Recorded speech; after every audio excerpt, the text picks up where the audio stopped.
46 अंश सेल्सिअस तापमानात प्रभात टॉकीज जवळ दुपारी 2 वाजता कडक उन्हात एक निराधार वृद्ध रस्त्यावर थरथर कापून पडून होता। स्थानिक व्यावसायिकांनी आधार केंद्राला कॉल करून सांगितले, व्यक्ती गंभीर अवस्थेत आहे, काहीही होऊ शकते।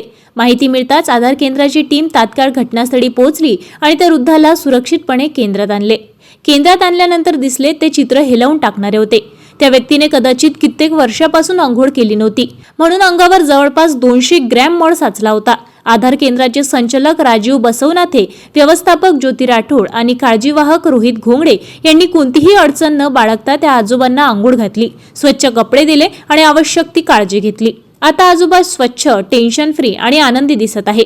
आधार केंद्राने पुन्हा एकदा माणुसकीचे जिवंत दर्शन घडविले आहे। ताज्या घडामोडी आणि आपल्या शहरातील बातम्या बघण्यासाठी नंबर 1 न्यूज चॅनलला सबस्क्राइब करा, शेअर करा, आपल्या प्रतिक्रिया कमेंट बॉक्स मध्ये द्या। आपल्या बातम्या नंबर 1 न्यूज चॅनलवर बघण्यासाठी 99 21 58 96 63 या व्हॉट्सअपवर मेसेज करा।